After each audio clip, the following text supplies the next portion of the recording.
আলহামদুলিল্লাহ ওয়াহদা ওয়াসসালাতু ওয়াসসালামু আলা মান লা নাবিয়্যা বা'দা আম্মা বা'দ ফাইন্না খায়রাল হাদিসি কিতাবুল্লাহ ওয়া খায়রাল হাদী মুহাম্মাদিন সাল্লাল্লাহু আলাইহি ওয়াসাল্লাম ওয়া শাররাল উমুরি মুহদাসাতুহা وكل محدثة بدعة وكل بدعة ضلالة وكل ضلالة في النار أعوذ بالله من الشيطان الرجيم إن الله لا يغير ما بقوم حتى يغيروا ما بأنفسهم প্রশংসা আল্লাহ তাআলার জন্য, শান্তি অবতীর্ণ হোক মুহাম্মদ মুস্তাফা সাল্লাল্লাহু আলাইহি ওয়াসাল্লামের উপর। আল্লাহুম্মা সাল্লি আলাইহি আল্লাহুম্মা বারিক আলাইহি। সম্মানিত প্রিয় হাজিরিন, আজকে আমি আপনাদের সামনে যে বিষয় নিয়ে আলোকপাত করতে চলেছি, বিষয়টি অত্যন্ত গুরুত্বপূর্ণ। আজকের আলোচ্য বিষয় হচ্ছে নিজে পরিবর্তন হন, সমাজ পরিবর্তন হয়ে যাবে।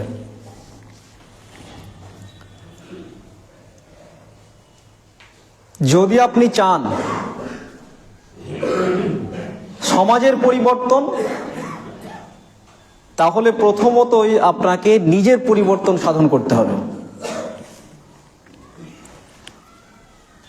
নিজের পরিবর্তন ছাড়া সমাজের পরিবর্তন কখনোই সম্ভব নয়। আরো একটা গুরুত্বপূর্ণ বিষয় হচ্ছে, আপনি যেমন চাইবেন ঠিক তেমনটা আপনি হবেন। আপনি যদি চান যে আমি সবচাইতে ভালো মানুষ হব, আপনি চাইলেই এটা করতে পারবেন, ভালো মানুষ হয়ে যাবেন। আপনি যদি চান এই সমাজের বুকে সবচেয়ে কুখ্যাত ডাকাত হব, আপনি ডাকাত হবেন। আপনি যদি চান এই সমাজের মধ্যে সবচেয়ে প্রতিষ্ঠিত ব্যক্তি হব, আপনি পারবেন। আল্লাহ স্পষ্ট বলে দিয়েছে যে মানুষ যেদিকে ধাবিত হবে আমি তাকে সেই দিকেই সফলতা দেব। অর্থাৎ আপনি যদি ভালো মানুষের মতো চেষ্টা করেন ভালো মানুষ হওয়ার, যদি আপনি চেষ্টা চালিয়ে যেতে পারেন, তাহলে আপনাকে ভালো মানুষ আল্লাহ তাআলা করবেন, ওই পথ আপনার জন্য সহজ করে দেবেন। যদি আপনি চান যে না, এই সমাজকে আমি বিভৎস করে দেব, এই সমাজে আমাকে সবাই মাস্তান নামে চিনবে, এই সমাজে আমাকে নেতা নামে চিনবে, কেমন নেতা, কুখ্যাত নেতা হিসেবে চিনবে, আমার নাম শুনলে মানুষ থরথর করে কাঁপবে, তাহলে আপনাকে ওই জায়গাটা আল্লাহ তাআলা দেবে যে তোমাকে ওই থরথর করার অবস্থা দেবে, তোমাকে সেই ক্ষমতা তোমাকে দেবে। আবার সমাজের মানুষ যদি চায়, এলাকায় কোনো কুখ্যাত মানুষ আছে যার অত্যাচারে টিকা যাচ্ছে না, সমাজের মানুষ যদি চাই এই কুখ্যাত সন্ত্রাসীকে দমন করব, তাহলে আল্লাহ তাআলা বলছে তাকে সেই সক্ষমতা আমি দেব ওই কুখ্যাত সন্ত্রাসীকে দমন করার মতো। আল্লাহ তো দয়াবান, আল্লাহ দেবে এটা। আজকের সমাজ পরিবর্তন হচ্ছে না, এর কারণটা কি? এত আলোচনা চলছে, এত জলসা, এত মাহফিল, এত মাজলিস, এত খুতবার পরে মানুষ পরিবর্তন হচ্ছে না কেন? মানুষ পরিবর্তন হচ্ছে না এই জন্যই যে তারা নিজেরা পরিবর্তন হতে চাইছে না। আল্লাহ তাআলা সূরা রাদ আয়াত নম্বর 11 মধ্যে বলছেন, ইন্নাল্লাহা লা ইউগাইয়িরু মা বিকওমিন হাত্তা ইউগাইয়িরু মা বিআনফুসিহিম। নিশ্চয় আল্লাহ তাআলা সেই কওমের কোনো পরিবর্তন সাধন করেন না, সেই জাতির কোনো পরিবর্তন সাধন করেন না যেই জাতি নিজে পরিবর্তনের চেষ্টা না করে। আল্লাহ তাআলা এখানে স্পষ্টত বললেন, শোনো, তুমি যদি পরিবর্তনের চেষ্টা না করো,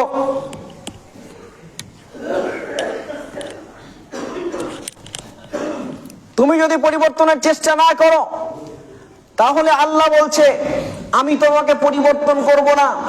আল্লাহ তাআলা স্পষ্ট বলেই দিলেন তোমার পরিবর্তন কতটুকু হবে, কেমন করে হবে, সেটা নির্ভর করছে তোমার উপরে। আপনি এতদিন পর্যন্ত আলোচনা শুনেছেন, শুধু বুঝেছেন হ্যাঁ এটা খুব খারাপ জিনিস, হ্যাঁ এটা খুব ভালো জিনিস, কিন্তু এটাকে যে পরিবর্তন করার চেষ্টা করতে হবে, আমার মধ্যে যে খারাপিটা আছে এই খারাপিটা দূর করতে হবে, এইরকম চিন্তা ভাবনা আপনার কোনো দিনের জন্য, এক সেকেন্ডের জন্য হয়নি। এটা ঘুরিয়ে আপনি উল্টো কাজ করেছেন। যে আপনার চোখে আঙুল দেখিয়ে দিয়েছে, আপনার সামনে আয়নাটা তুলে ধরেছে আপনার এই সমস্ত ত্রুটিগুলো আছে, ওই লোকটাকে আপনি শত্রু মনে করেছেন, ওই লোকটার আপনি শত্রু হয়েছেন, ওই লোকটার জন্য লাগাতার আপনি চক্রান্ত করেছেন, ওই লোকটার ক্ষতি সাধন করার জন্য আপ্রাণ চেষ্টা চালিয়ে গেছেন, এটাই হয়েছে। অথচ আল্লাহর রাসূল সাল্লাল্লাহু আলাইহি ওয়াসাল্লাম বলছেন, আল্লাহ তাআলা পবিত্র কোরআনে বলছেন ইন্না ওয়ালিয়্যুকুমুল্লাহু ওয়া রাসূলুহু, শুনে রেখে দাও নিশ্চয়ই আল্লাহ তোমাদের বন্ধু এবং রাসূল তোমাদের বন্ধু। আমাদের বন্ধুকে, আমাদের বন্ধুকে, আমাদের বন্ধু হচ্ছে আল্লাহ তাআলা। আমাদের বন্ধুকে রাসূল সাল্লাল্লাহু আলাইহি ওয়াসাল্লাম, আল্লাহ তো নিজেই বলছেন শোনো তোমাদের মধ্যে যদি মদ থেকে যায় মদগুলো দূর করে দাও। আল্লাহ বলছে মদ হারাম, তোমাদের মধ্যে সুদ থাকলে সুদগুলো উঠিয়ে দাও, সুদ হারাম। তোমরা বেনামাজি থাকলে নামাজ পড়ো, বেনামাজি থাকা হারাম। আল্লাহ স্পষ্ট বলছে সুদ হারাম, সুদ খেও না, মদ হারাম, মদ খেও না, বেনামাজি থাকাটা হারাম, বেনামাজি থেকো না, বেঈমান থাকাটা হারাম, ইমানদার হয়ে যাও। এটা আল্লাহ তাআলা বলছে। তাহলে আল্লাহ তাআলাকে আগে এক নম্বর শত্রু মনে করতে হবে। রাসূল সাল্লাল্লাহু আলাইহি ওয়াসাল্লাম বলছেন যত ধরনের মদ মাদক দ্রব্য আছে সমস্তটাই হারাম। আমি আপনাকে শুধু বলেছি আপনি যে বিড়ির ব্যবসা করছেন এটা হারাম। আমি আপনাকে বলেছি আপনার চায়ের দোকানে যে বিড়ির ব্যবসা করছেন এটা হারাম। আমি আপনাকে বলেছি আপনি যে বন্ধন লোন নিচ্ছেন সেটা হারাম। আমি আপনাকে বলেছি আপনার পরিবারে যে গান বাজনা করছে সেটা হারাম। আপনি আমাকে শত্রু কেন মনে করছেন? এটা তো মুহাম্মদ সাল্লাল্লাহু আলাইহি ওয়াসাল্লাম নিজে শত্রু। আমাকে শত্রু ভাবছেন কেন? আপনি আমাকে শত্রু ভাবছেন কেন? আমাকে শত্রু ভাবার আগে মুহাম্মদ সাল্লাল্লাহু আলাইহি ওয়াসাল্লামকে শত্রু মনে করে নিতে হবে। আমাকে শত্রু ভাবার আগে আল্লাহ তাআলাকে শত্রু মনে করে নিতে হবে। আমাকে শত্রু ভাবতে গেলে আল্লাহকে শত্রু ভাবতেই হবে। আমাকে শত্রু মনে করতে হলে মুহাম্মদ সাল্লাল্লাহু আলাইহি ওয়াসাল্লামকে শত্রু ভাবতেই হবে। আর যদি তারা আপনার শত্রু না হয়, তারা যদি ভালোবাসার পাত্র হয়, ভালোবাসার একমাত্র মাধ্যম হয়, তাহলে আমাকেও ভালোবাসা লাগবে। আমাকে ঘৃণা করে মুহাম্মদ সাল্লাল্লাহু আলাইহি ওয়াসাল্লামকে, এই মুহাম্মদ সাল্লাল্লাহু আলাইহি ওয়াসাল্লামের কথা বলার কারণে আমাকে ঘৃণা, আর মুহাম্মদ সাল্লাল্লাহু আলাইহি ওয়াসাল্লামকে ভালোবাসা, এই মেকি ভালোবাসা টিকবে না, অসম্ভব। আমাকে আমাকে বলতে আমি না, পৃথিবীতে যত আলেম আছে, যত খতিব আছে, যত বক্তা আছে, যত স্কলার আছে, তারা যতজন বলেছে মদ হারাম, তারা যতজন বলেছে বেনামাজি থাকা হারাম, যতজন বলেছে বেঈমান হওয়া হারাম, সবাইকে যারা শত্রু মনে করেছে তারা সবাই আল্লাহ এবং তার রাসূলকে শত্রু মনে করেছে, এতে কোনো সন্দেহ নেই। শত্রু ভাবার আগে আপনাকে ভাবতে হবে। আবু দাউদের মধ্যে একটা হাদিস এসেছে, মান আহাব্বা লিল্লাহ ওয়া আবগাদা লিল্লাহ ওয়া আতা লিল্লাহ ওয়া মানাআ লিল্লাহ ফাকাদ ইসতাকমালাল ঈমান।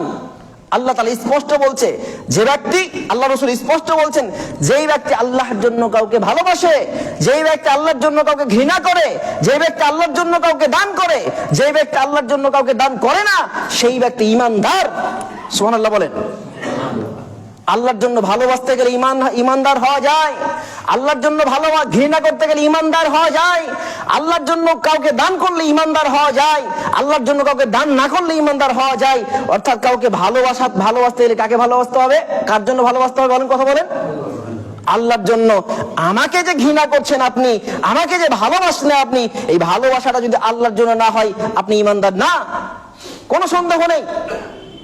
আমাকে ভালোবাসতে গেলে, আপনাকে ভালোবাসতে গেলে মানদণ্ড কোনটা হবে?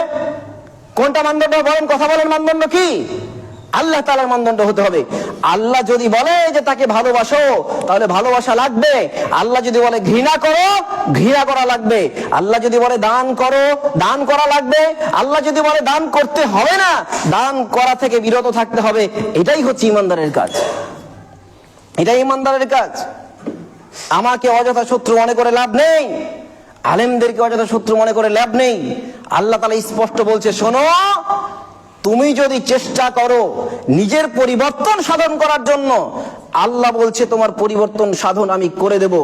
আর তুমি যদি চেষ্টা না করো, তুমি যদি মনে করো যে না আমার পরিবর্তনের দরকার নেই, আমি যেমন আছি তেমন থেকে যাব, তাহলে আল্লাহ তাআলা বলছেন সূরা নিসা আয়াত নম্বর 115 এর মধ্যে বলছেন, অমাইয়ুসাকির রাসূল মিন বাদি মা তাবায়্যানা লাহুল হুদা।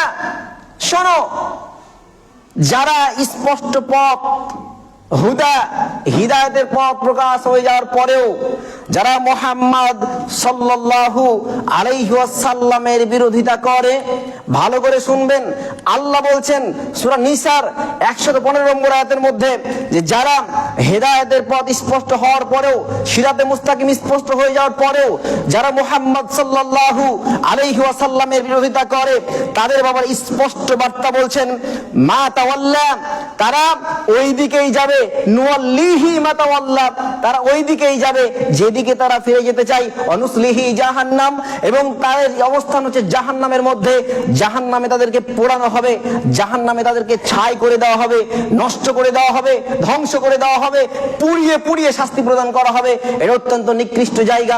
আল্লাহ তাআলা বলছে যারা হিদায়াতের পথ স্পষ্ট হওয়ার পরেও যারা মানবে না, বিরোধিতা করবে, তাদের জন্য বলা হচ্ছে তারা সেই পথেই যাবে যে পথে যারা যেতে চাই, অর্থাৎ জাহান্নামের পথকে যারা বেছে নিয়েছে।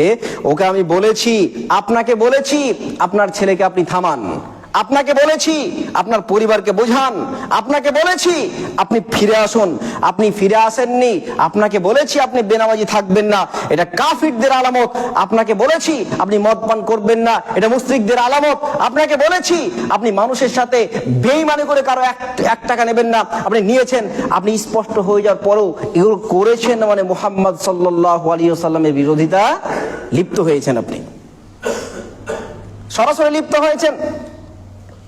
আল্লাহ তাআলা এখানে স্পষ্ট করে দিলেন, আপনি যেই দিকে যাবেন আপনার পথ সহজ হয়ে যাবে, আপনি যেই দিকে যাবেন পথ সহজ হয়ে যাবে। আপনার চিন্তা, আপনার চয়েস, আপনি যেমন চিন্তা করবেন, যেমন চয়েস করবেন, আপনার পথটাকে আল্লাহ ওই দিকে সহজ করে দেবে। আমরা কোন দিকে যাব বলেন? কোন দিকে যাব? ভালোর দিকে না মন্দর দিকে? ভালোর দিকে যাব। তো যদি ভালোর দিকে যেতে চান, তাহলে আপনার পরিবারকে দেখুন তো একবার ভালো করে। আপনি সহ আপনার পরিবারের মধ্যে এখনো নামাজ নেই কেন? আপনি নামাজ পড়লেন না কেন? আপনি নামাজ পড়লেন না কেন? আপনার পরিবারের মধ্যে কেউ নামাজ পড়ে না, একজনও, ইল্লা মাশাআল্লাহ, কয়েকজন ছাড়া বা দু একজন ছাড়া কেউ নামাজ পড়ে না। অথচ রাসূল সাল্লাল্লাহু আলাইহি ওয়াসাল্লাম বলছেন, সহিহ তারগীব হাদিস নম্বর 598 এর মধ্যে, আউয়ালু মা ইউহাসাবু বিহিল আবদা ইয়াওমাল কিয়ামা, কিয়ামতের মাঠে সর্বপ্রথম যে ইবাদতের হিসাব দেওয়া হবে সেই ইবাদতটার নাম হচ্ছে সালাত, সেই ইবাদতটার নাম সালাত, সেই ইবাদতটার নাম সালাত। কিয়ামতের মাঠে পৃথিবীতে যত আপনি আমল করেছেন সমস্ত আমলগুলোকে রেখে দেওয়া হবে। বলা হবে প্রথম কোশ্চেন, বলো তুমি কি সালাত আদায় করেছিলে? বলা হবে তুমি কি নামাজ পড়েছিলে? এই কোশ্চেনটা প্রথম করা হবে। যদি নামাজ আপনি পড়ে থাকেন, তাহলে আল্লাহর রাসূল বলছেন, ফাইন সালুহাত সালুহা সাইরু আমালিহি, যদি আপনি নামাজ পড়ে থাকেন, এই নামাজ যদি কবুলযোগ্য হয় আল্লাহর কাছে, আল্লাহ যদি আপনার আমলটাকে গ্রহণ করেন, সালুহা সাইরু আমালিহি, তাহলে আপনার বাকি যত আমল আছে, পৃথিবীতে যত ভালো কাজ করেছেন সবগুলোকে আল্লাহ তাআলা গ্রহণ করবেন। আর যদি সালাত কবুল না হয়, সালাত যদি আল্লাহ গ্রহণ না করে, তাহলে পৃথিবীর কোনো আমল গ্রহণ করা হবে না। আপনি যদি লক্ষ লক্ষ টাকা, লক্ষ লক্ষ কোটি কোটি টাকা করে হাজার বার শত শতবার হজ করে আসেন, এই হজ আল্লাহ তাআলা গ্রহণ করবে না। আপনি যদি 5 ওয়াক্ত সালাত না পড়ে শুধুমাত্র তাহাজ্জুদ পড়ে যান আর নফল সালাত পড়ে যান, ইচ্ছা মতো যা ইচ্ছা ইবাদত করে যান, আল্লাহ বলছে কোনোটাই কাজে লাগবে না। আপনি যত ইবাদত করেন, আপনি কোটি কোটি টাকার মালিক, এই কোটি কোটি টাকা সমাজের কল্যাণে আপনি নিয়োজিত থেকে সবগুলো ব্যয় করে দিয়েছেন। আল্লাহ রাসূল বলছেন, এই তোমার এই কোটি কোটি টাকা ব্যয় করা, দান করা, আল্লাহ তাআলার কাছে 5 পয়সা মূল্যায়ন করা হবে না। কেন হবে না? আপনার সালাতটাই গ্রহণ করা হয়নি। নামাজ যে পড়ে না তার বিষয়টা ভিন্ন। আপনি নামাজ যে পড়ছেন, নামাজ পড়ার পরেও আপনার নামাজ যদি কবুল না হয়, আল্লাহ বলছে তোমার কোনো আমল গ্রহণ করা হবে না, তোমার কোনো আমল গ্রহণ করা হবে না। তাহলে বেনামাজিদের চিন্তা ভাবনা আপনি করুন তো, তার অবস্থা কি হবে? চিন্তা করুন না আপনি। কেন চিন্তা করবেন না? চিন্তা করতে হবে। আল্লাহ তাআলা স্পষ্ট বলছেন, যারা বুদ্ধিমান ব্যক্তি, যারা চিন্তাশীল ব্যক্তি, যারা জ্ঞানী ব্যক্তি, তারাই এই সমস্ত বিষয়গুলো নিয়ে চিন্তা ভাবনা করবে। আপনার মধ্যে যদি ফিকির না আসে, চিন্তা না আসে, আমি আপনাকে বলে রাখছি অঘোষিতভাবে যে আপনি অশিক্ষিত ব্যক্তিদের কাতারে আপনি পড়ে গেছেন। শিক্ষা দীক্ষা নেই আপনার মধ্যে। হতে পারে আপনি পিএইচডি করেছেন, এমবিএ করেছেন, এলএলবি করেছেন, সব ডিগ্রি আপনার একদম পকেটে পুরানো আছে। বাড়ি থেকে খাতা বা ফাইল বের করলেই সমস্ত ডিগ্রি একদম একটার পর একটা পাতা উল্টে যাবেন। আল্লাহ বলছে ইন্নামা ইয়াতাযাক্কারু উলুল আলবাব, বুদ্ধিমান তো তারাই, শিক্ষিত তারাই যারা উপদেশ গ্রহণ করে। এতগুলোই উপদেশ প্রদান করছি, 1.5-2 বছর ধরে উপদেশ প্রদান করে আসছি। আপনার পরিবার, আপনি নামাজের প্র্যাকটিস করুন, আপনি নামাজ পড়ুন। আপনি নামাজ পড়ছেন না, তার মানে বুঝে নিতে হবে পৃথিবীর মধ্যে সবচেয়ে অপদার্থ কেউ থাকলে, অশিক্ষিত বর্বর থাকলে আপনি আছেন, এর বাইরে কেউ নেই। সূরা মারিয়ামে বলা হচ্ছে 59 নম্বর আয়াতে, তারাই তো অপদার্থ যারা সালাতকে পরিত্যাগ করেছে, সালাতকে নষ্ট করেছে, তারাই অপদার্থ। আপনাকে আল্লাহ তাআলা অপদার্থ বলেছে। অপদার্থ মানে অশিক্ষিত, যার মধ্যে কোনো সার নেই, ব্রেন নেই, ঘিলু নেই, এরা অপদার্থ। আল্লাহ স্বয়ং বলছেন এটা। আপনি যে নামাজ পড়ছেন, আপনাকে কি বলবো বলুন? আপনাকে কি বলবো? আল্লাহ বলছে তোমার যত আমল আছে এই সমস্ত আমলগুলোকে আল্লাহ রেখে দেবে। হবে এখানে রেখে দিল, আমলগুলোকে রেখে দিয়ে এবার প্রথম কোশ্চেন করবে তোমাকে যে বলো তো তুমি পৃথিবীতে কি নামাজ পড়েছিলে? যদি নামাজ পড়েছি বলো, তাহলে আল্লাহ বলবে ঠিক আছে, তোমার ফাইলটা বের করিয়ে এবার নামাজের। এই ফাইলটা বের করার পরে এই নামাজটা যদি কবুলের মতো করে পড়ে থাকো, তাহলে তোমার সালাতটাকে গ্রহণ করা হবে। আল্লাহ খুঁটিয়ে খুঁটিয়ে দেখে বলবে ঠিক আছে, তোমার সালাত কবুল করা হলো।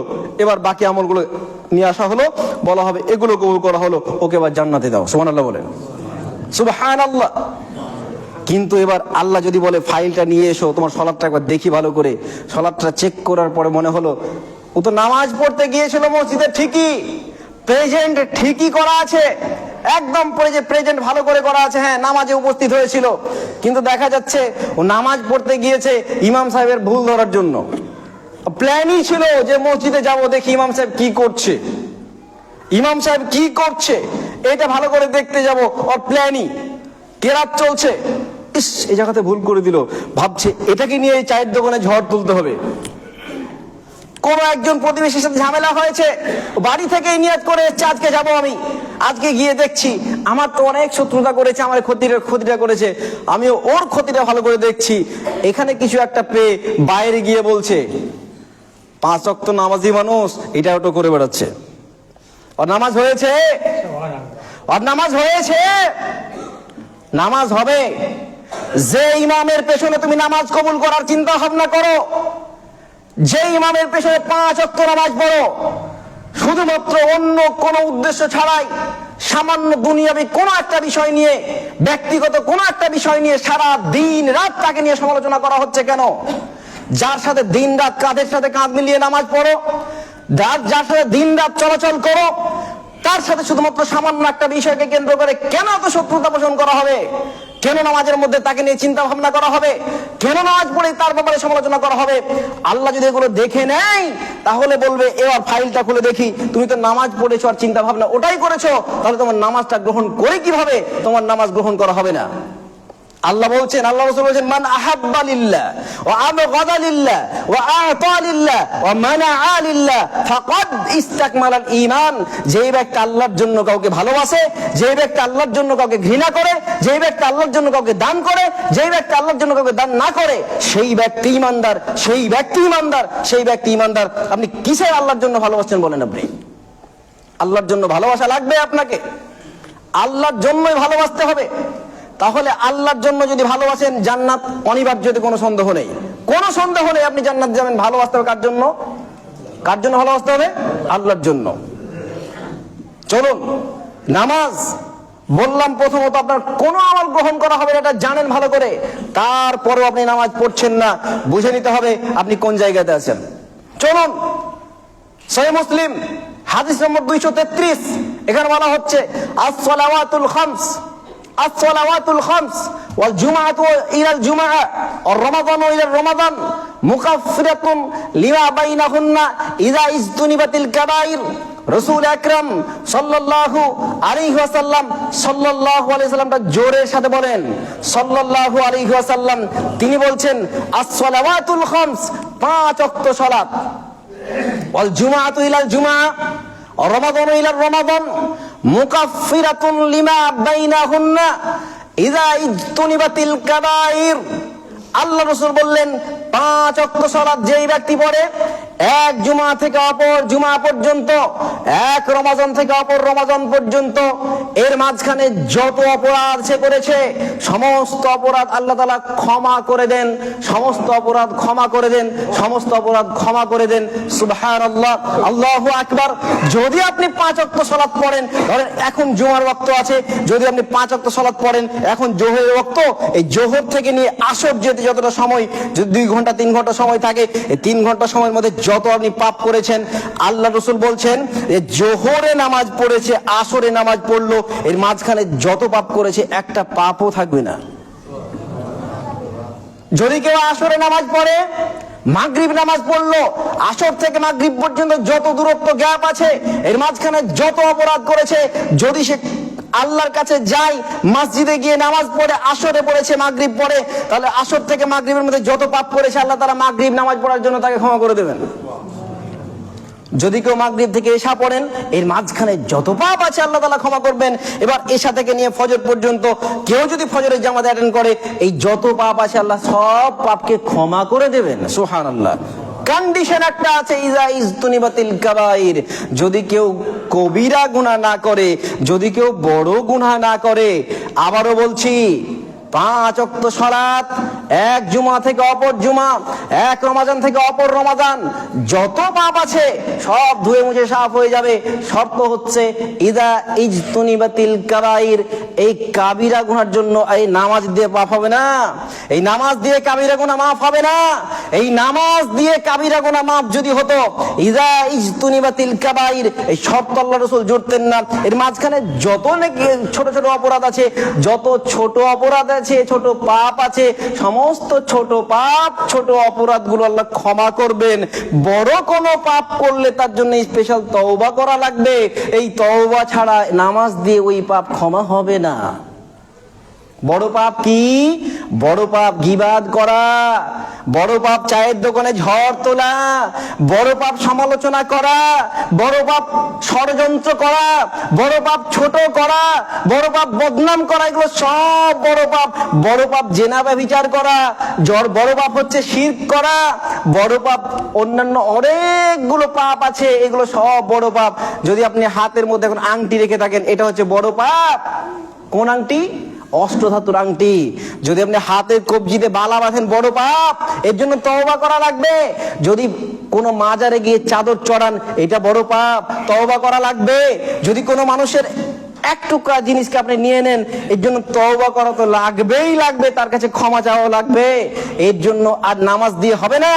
নামাজের পাশাপাশি সমস্ত ভাবে ভালো করে সূক্ষ্মভাবে আল্লাহর কাছে ক্ষমা চাওয়া লাগবে, তাছাড়া পাপের কোনো পরিত্রাণ নেই। চলেন হাদিস শোনায় আপনাকে।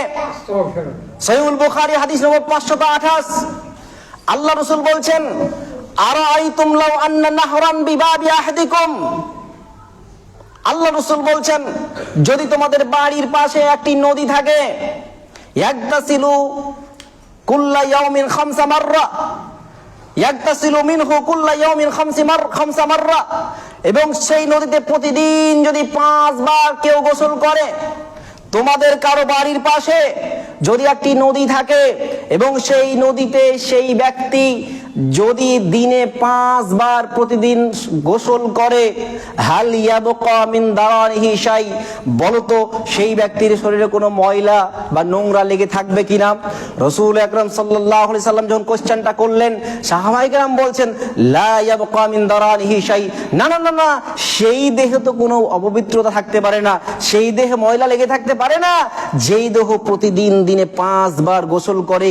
যেই ব্যক্তি 5 বার গোসল করে, দিনে প্রতিদিনই ওই ব্যক্তির দেহে কোনো ময়লা থাকবে না। আল্লাহ রাসূল বলছেন ফাযালিকা মাসালুস সালাওয়াতুল খামস, এই রকমই একটা উদাহরণ হচ্ছে 5 ওয়াক্ত সালাত। যেই ব্যক্তি দিনে 5 বার সালাত আদায় করে ইয়ামহুল্লাহু বিহিন্নাল খাতায়া, তার জীবনে কোনো পাপ রাশি থাকতেই পারে না। সুবহানাল্লাহ। এরপরেও যদি আপনি নামাজ না পড়েন তাহলে আপনাকে বোকা বলবো না, তুমি কাকে বলবো? আপনাকে অশিক্ষিত বলবো না, কাকে বলবো বলুন? আপনি কাকে বলবো? আমি আর কেউ আছে? আমার তো মাথায় ঢুকে না, আমার মাথায় তো থাকে না বিষয়, আমি অশিক্ষিত বলবো তো কাকে বলবো আপনি? এরপরেও যদি আজকের পর থেকে কেউ বেনামাজি থেকেছেন, আজকের পর থেকে কেউ বেনামাজি থেকেছেন, ভাববেন আপনি সবচেয়ে বোকা একটা লোক। আমি চাই যে কোনো মূল্যে আপনি আসুন, যে কোনো মূল্যে মসজিদে আসুন। পাপ করেছেন, কতটুকু পাপ করেছেন? ছোট্ট পাপ করেছেন। আল্লাহ বলছে তুমি নামাজটা শুরু করো, এই ছোট পাপের তালিকা যদি পৃথিবী ভরে যায় কোনো সমস্যা নাই, আমি ক্ষমা করবো নামাজের কারণে। নামাজ পড়ছেন না, বড় পাপ করেছেন, তওবা করে কাজ হবে না। ভালো করে বুঝে নিতে হবে বিষয়টা। নামাজ পড়ছেন না, নামাজ পড়বেন না, রাত্রে উঠে বলছেন আল্লাহ অনেক বড় ভুল করেছি, আল্লাহ ক্ষমা করে দাও। আল্লাহ বলছে ক্ষমা হবে না, ক্ষমা হবে না। এই ক্ষমা চাওয়াটা ইবাদত না? ইবাদত না? ইবাদত। তাহলে ক্ষমা চাইলেই হবে না, নামাজের মাধ্যমেই ক্ষমা চাইতে হবে। নামাজ 5 ওয়াক্ত আগে পড়ো, তারপর ক্ষমা চাও। নামাজ 5 ওয়াক্ত না পড়লে ক্ষমার কোনো মানদণ্ড আল্লাহর কাছে নাই। সম্মানিত উপস্থিতি, আপনার কাছে করজোরে রিকোয়েস্ট করছি, আজকের পর থেকে মসজিদে আছেন যারা, এই মসজিদের আন্ডারে যতজন আছে সবাই মিলে নামাজ পড়তে আসবেন। যদি বাড়িতে মহিলারা থাকে তাহলে বাড়িতে গিয়ে বলবেন আর হবে না, এখন নামাজ পড়া লাগবে, এখনই বলতে হবে। মায়েরা আমার আলোচনা শুনছেন, মায়েদেরকে বলছি আলোচনা শুনছেন আপনারা, এই আলোচনা শোনার পরে আপনি যেন বেনামাজি না থাকেন। আর যাই হয়ে যাক, আপনি যত পাপের সাথে যুক্ত হয়ে যান না কেন, ওই পাপ ক্ষমা হবে। যদি নামাজ না পড়েন কোনো পাপ ক্ষমা হবে না। নামাজ পড়তে হবে আগে, তারপর পাপ ক্ষমা হবে। নামাজ ছাড়া কোনো পাপের ক্ষমা নেই, নামাজ পড়তেই হবে। এখন আরেকটা বিষয় ক্লিয়ার করে দিই, আপনি বলবেন যে কেমন কথা বললেন। একটা হাদিস তো আছে, ওই 99 জন ব্যক্তি একজন ব্যক্তি হত্যা করেছিল, সে ব্যক্তি তো নামাজ পড়তে পারেনি, তার পাপ কি করে ক্ষমা হলো? জি, তার পাপ ক্ষমা হয়েছিল যে সে আর কোনো ইবাদত করার সুযোগ পায়নি, সে মারা গেছিল। তাই এখন আপনি তওবা করেন, তওবা করার পরে যদি আপনি মারা যান, আপনি আসরের নামাজ না পেলেও ক্ষমা পাবেন। সুবহানাল্লাহ। আল্লাহ আমাদের সেই বুঝ তৌফিক এবং আমল করার তৌফিক দান করুন।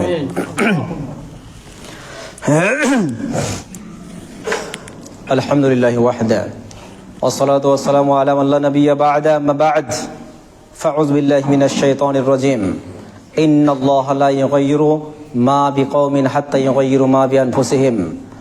সম্মানিত উপস্থিতি, এই পর্যায়ে আপনাদের সামনে একটি গুরুত্বপূর্ণ আলোচনা 5 মিনিটের মধ্যে উপস্থাপন করছি। বিষয়টি কি? আপনার সমাজে প্রচুর অন্যায় চলছে, আপনার সমাজে গান বাজনায় ভরা, আপনি পরিবর্তন হচ্ছেন না বলে হচ্ছে না। আগে বলেছে আজকের আলোচনার বিষয়বস্তু হচ্ছে নিজে পরিবর্তন হন, সমাজ পরিবর্তন হয়ে যাবে। আপনার শরীরে রক্ত আছে, পুঁজ তো নেই। আপনার মাথায় ব্রেন আছে, গোবর তো নেই। সবই আছে, রক্ত, সবই আছে, ব্রেন, সুন্দর আছে শরীর, শুধুমাত্র মানসিকতা নেই। তার জন্য আপনার এগুলো হচ্ছে না পরিবর্তন। আপনার বাড়ির পাশে গান বাজছে, ডিজে গান বাজছে, ড্যান্স চলছে, লাইটিং চলছে, আপনার মাথাতে এখনো পর্যন্ত মনে হচ্ছে না ইস এটা তো পাপ, এটাকে থামানো দরকার আছে। পাপ হচ্ছে বলছেন, পাপ হচ্ছে, পাপ হবেই তো, পাপ হচ্ছে হচ্ছে হচ্ছে এইরকম চিন্তা ভাবনা আপনার। পাপ হচ্ছে, এটা বন্ধ করবে কি? আকাশ থেকে ফেরেশতা নাজিল হবে নাকি? এখন আকাশ থেকে ফেরেশতা নাজিল হবে না যে? আল্লাহ বলছে ইন্নাল্লাহা লা ইউগায়্যিরু মা বিকওমিন হাত্তা ইউগায়্যিরু মা বিআনফুসিহিম। নিশ্চয় আল্লাহ তাআলা সেই জাতির, সেই কওমের কোনো পরিবর্তন করে না যেই কওম নিজেরা পরিবর্তনের চেষ্টা না করে, পাপকে পাপ মনে না করে। এটা নয়, পাপকে পাপ মনে করলেই পরিবর্তন হয়ে যাবে না। আল্লাহ বলছে সেই জাতির কোনো পরিবর্তন হবেই না যেই জাতি নিজে চেষ্টা না করে। আপনি চেষ্টাই তো করেননি, দেখে দেখে খালি কষ্ট পেয়েছেন, ইস পাপ তো হয়ে গেল, সমাজটা নষ্ট হয়ে গেল, কিন্তু কোনোদিন আপনি গেলেন না ওই জায়গাতে গিয়ে বলি একটু যে এটা পরিবর্তন করা দরকার আছে, না এটা পাপ, এটা বন্ধ করতে হবে। এখন এটা ভাবেননি আপনি, আজকে ভাবেন, কালকে ওটা বন্ধ হয়ে যাবে। আজকে ভাবেন আপনি, দেখেন ভাবনাটা দেখেন কিভাবে হওয়া উচিত। পাপ কিভাবে ছেড়েছে সাহাবায়ে কেরাম দেখুন। আনাস রাদিয়াল্লাহু তাআলা আনহু, সহিহ বুখারী হাদিস নম্বর 3, আনাস রাদিয়াল্লাহু 2003, আনাস রাদিয়াল্লাহু তাআলা আনহু তিনি আবু তালহা রাদিয়াল্লাহু তাআলা আনহু এবং আরো দুইজন সাহাবাকে আসকি, তিনি বলছেন আমি মদ পান করাচ্ছি। ভালো করে বুঝেন, আনাস রাদিয়াল্লাহু তাআলা বিখ্যাত সাহাবী, একজন চরম বিখ্যাত সাহাবী, উনি বলছেন আমি একদিন আবু তালহা এবং আরো দুইজন সাহাবীকে মদ পান করাচ্ছি, মানে আমি মদ ঢেলে ঢেলে দিচ্ছি, তারা মদ পান করছে। এমন সময় এসে একজন ব্যক্তি বলল, হাল বাল্লাগতা, তোমাদের কাছে কি হাল বাল্লাগতাল খবর বাল্লাগতুকুমুল খবর, তোমাদের কাছে কি এই খবরটা আসেনি? তখন আনাস বলছে কি খবর, কিসের কথা বলছো? উনি বলছেন মদকে যে হারাম করে দেওয়া হয়েছে, ইন্নামা, ওই যে সূরা মাইদার একটা 91 নম্বর আয়াত 90 নম্বর আয়াতে বলা নেই যে মদকে হারাম করা হলো, ওই আয়াতটা শোনাচ্ছে যে তো মদকে হারাম করে দেওয়া হয়েছে। এবার আনাস বলছে যারা মদ পান করছিল তারা বলছে, অর্থাৎ আবু তালহা বলছে, আনাস শোনো, ওই যে মদ পান করাচ্ছ, যে গ্লাসগুলোতে মদগুলো ঢেলে রেখেছো আমার জন্য, ওই মদের যে হাঁড়িগুলো আছে, মদের যে পাত্রগুলো আছে, ওগুলো শুধু তুমি ভেঙে একদম গুড়িয়ে দাও। আনাস বলছে আমি সাথে সাথে দেরি করিনি, সাথে সাথে গুড়িয়ে দিয়েছি। সুবহানাল্লাহ। এটা হচ্ছে সাহাবাদের ঈমান। হারামকে হারাম বলে জানতে হবে। শুকরের মাংসকে আল্লাহ হারাম করেছে। শুকর যদি এখন আমি বলি শুকুর, শোর কথাটা দেখেন, একটু পরে কমেন্টে বলবে মৌলভী সাহেবের কি অবস্থা, শুকুর নাম নিলে অজু ভেঙে যায়, শোরের নাম নিলে অজু ভেঙে যায়, শোরের নাম নিলে নাকি অজু ভেঙে যায়। ভালো কথা, তোমার মানসিকতাকে আমি সাপোর্ট করছি। শোর নামটা সত্যি খুব খারাপ জিনিস, মুসলমানদের সাথে যাই না। এই শোর নামটা যখন নিচ্ছি তখন খুব খারাপ লাগছে। আর তুমি যে দিন রাত সুদ খাচ্ছ, লজ্জা শরম নেই? বেনামাজি থাকছো, লজ্জা শরম নেই? গান বাজনার সাথে ডুবে আসো, লজ্জা নেই? মদের সাথে ডুবে আসো, লজ্জা শরম কিছু নেই? এগুলো খুব ভালো জিনিস নাকি? আপনাকে হোটেলে আমি নিয়ে গেলাম, হোটেলে জঙ্গিপুরের সবচেয়ে টপ হোটেলে, সবচেয়ে ভালো রান্না হয়েছে, সবচেয়ে ভালো পরিবেশক দিয়ে পরিবেশন করানো হলো, খাওয়ার একদম রেডি, পানপত্র রেডি, একদম আমি খাওয়াচ্ছি ধরেন, বা আপনাদেরকে অন্য কেউ খাওয়াচ্ছে ভালো করে দাওয়াত দিয়ে। এরপরে যখন খেতে যাবেন বিসমিল্লাহ বলে, একটু 1 মিনিট দাঁড়াও, 1 মিনিট তো বলেন, যে মাংসটা আপনি খাচ্ছেন এই মাংসটা শুয়োরের, আপনাকে এটা বলার জন্য থামতে বললাম। বলেন তো, দাওয়াত করেছে এতগুলো মুসলমানকে হোটেলের মধ্যে, আর সেই খাওয়ার সময় বিসমিল্লাহ বলে খেতে যাবার শুয়োরের মাংস যদি হয়, যে আপনাকে দাওয়াত করেছে তার কি অবস্থা করবেন? ওকে আস্ত রাখবেন? ওকে আস্ত রাখবেন? ওকে তো আস্ত রাখবেন না, পরের দিন বলবেন আন্দোলন করে হোটেলকে বন্ধ করা হোক, আন্দোলন শুরু করে দেবেন। দিন রাত বিড়ি সিগারেট নিয়ে ব্যস্ত আছেন, দিন রাত মদ নিয়ে ব্যস্ত আছেন, দিন রাত গান বাজনা নিয়ে ব্যস্ত আছেন, দিন রাত সুদের সাথে ডুবে আছেন, দিন রাত অন্যায়ের সাথে যুক্ত আছেন। খারাপ লাগে না? শুয়োরের মাংসকে যেমন আপনি হারাম মনে করেন, যেমন আপনি ঘৃণা করেন, ঠিক তেমন করে আপনাকে ঘৃণা করতে হবে সমস্ত হারামকে, ঠিক তেমন করে আপনাকে অপছন্দ করতে হবে। যেমন শুয়োরের মাংস খান না, তেমন অন্যান্য হারাম কাজের সাথে যুক্ত হওয়া যাবে না, এইরকম ঘৃণা করতে হবে। যুক্ত হয়ে যান ভিন্ন বিষয়, যুক্ত হবেন না এই মানসিকতা নিতে হবে। আমরা পারবো ইনশাআল্লাহ। আর একটা হাদিস বলি, সহিহ বুখারী 2168 উপর, সিরিয়াল নামটা ভুলে গেলাম আমি।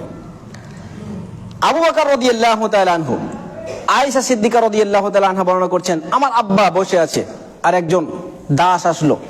দাস এসে বলছে আপনার জন্য কিছু খাবার নিয়েছে, খাবারটা খান। আবু বকর রাদিয়াল্লাহু তাআলা সেই খাবারটা নিয়েই বিসমিল্লাহ বলে খেয়ে নিয়েছেন। একটা খাবার কাকে দিল? আবু বকর রাদিয়াল্লাহু তাআলা আনহু তাকে দিল। এই খাবারটা যখন সে বিসমিল্লাহ বলে খেয়ে নিল, এবার তাকে জিজ্ঞাসা করছে, ইয়া আমিরুল মুমিনিন, আপনাকে যে খাবারটা আমি দিলাম এই খাবারটা কিসের আপনি জানেন? উনি বললেন, বলো তো খাবারটা কিসের খাবার? তখন আবু বকরকে সেই দাস বলছে, এই খাবারটা আমি আপনাকে সেই টাকা দিয়ে কিনে এনে দিয়েছি যখন আমি জাহেলি যুগে কাহেনের কাজ করতাম। কাহেন মানে কবিরাজি করতো, যে কাহেন মানে যে গণক, হাত দেখে যে টাকা ইনকাম করতো, ফাঁকি দিয়ে টাকা ইনকাম করতো। সে বলছে বিশ্বাস করেন আমি গণক না, বিশ্বাস করেন আমি হাত গণনা করতে জানি না। একজন আসলো, আমি একটু বদমাইশি করে প্রতারণা করে আমি তাকে বুঝিয়ে দিয়েছি এবং সে আজকের দিনে আমাকে টাকাটা দিয়ে গেছে, সেই টাকা দিয়ে জিনিসটাকে কিনে নিয়ে আমি আপনাকে দিলাম। আবু বকর রাদিয়াল্লাহু তাআলা আনহু সাথে সাথে বিচলিত হয়ে বললেন, আশ্চর্য একটা ব্যাপার, তুমি এমন একটা কাজ করেছো চরম জঘন্যতম কাজ করেছো। আবু বকর রাদিয়াল্লাহু তাআলা আনহু হাতটাকে নিয়ে মুখের ভিতরে ভরে দিয়ে একদম টুটি বরাবর হাতটা ভরে দিয়ে একদম টানলেন, আর সাথে সাথে যত খাবার ছিল সবগুলোকে বমি করে উগলে দিলেন। নবী সাল্লাল্লাহু আলাইহি সাল্লামের কাছ থেকে এই শিক্ষা সাহাবায়ে কেরাম নিয়েছেন। পৃথিবীর মধ্যে শ্রেষ্ঠ ব্যক্তি সেই ব্যক্তি হয়েছেন শ্রেষ্ঠতম ব্যক্তি আবু বকর রাদিয়াল্লাহু তাআলা, এমন একজন ব্যক্তি যিনি জান্নাতে সমস্ত বয়স্কদের সর্দার হবেন। চিন্তা ভাবনা করেছেন? এই হচ্ছে হারাম পরিত্যাগ করা। একটু খেয়ে ফেলেছে, বলতে পারতো আল্লাহ তুমি ক্ষমা করে দাও, না, ক্ষমা তো অনেক পরের বিষয়, পরে চাইবো, কিন্তু আগে আমার যে পেটে হারাম খাদ্য ঢুকেছে, হারাম খাদ্য আগে বের করা লাগবে।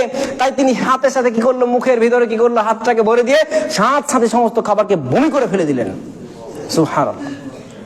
আপনি দিন রাত মদ খাচ্ছেন, ছাড়তে পারছেন না, দিন রাত সমস্ত হারামের সাথে যুক্ত আছেন, হারাম ইনকামে আপনার একমাত্র সোর্স, তাও আপনি ছাড়ছেন না। কবে ছাড়বেন? সম্মানিত উপস্থিতি, যতগুলো কথা বললাম শুধুমাত্র আপনার পরিবর্তন সাধন করার জন্য বলেছি। ওয়াল্লাহি, আল্লাহর কসম করে বলছি, আপনার সাথে আমার এক চুলো পরিমাণ শত্রুতা নেই, আমার সাথে আপনার শত্রুতা থাকার কোনো দরকারও নাই। আজকের পর থেকে আমরা প্রত্যেকে ক্ষমা করলাম, বলেন আমরা প্রত্যেকে ক্ষমা করলাম ইনশাআল্লাহ, প্রত্যেককে বন্ধু মনে করলাম। আমরা কারো শত্রু নই, আমরা প্রত্যেকের বন্ধুর মতো। প্রত্যেকের যে সমস্ত অপরাধগুলো আছে বলবো তাকে ভালোবেসে, ভাই এটা ভুল হয়েছে, ছেড়ে দাও। আর আমার যদি থাকে, আমরা নিজেরা পরিবর্তন করব, নিজেরাও চেঞ্জ হব, কারণ আমরা নিজেরা পরিবর্তন না হলে সমাজ পরিবর্তন হবে না। আল্লাহুম্মা সাল্লি আলা মুহাম্মাদিন ওয়া আলা আলি মুহাম্মাদ কামা সাল্লাইতা আলা ইব্রাহিম ইন্নাকা হামিদুম মাজিদ। আল্লাহুম্মা বারিক আলা মুহাম্মাদিন ওয়া আলা আলি মুহাম্মাদ كما باركت على ابراهيم وعلى ال ابراهيم انك حميد مجيد. ربنا ظلمنا انفسنا وان لم تغفر لنا وترحمنا لنكونن من الخاسرين. ربنا تقبل منا انك انت السميع العليم والحمد لله رب العالمين. آمين. الله اكبر.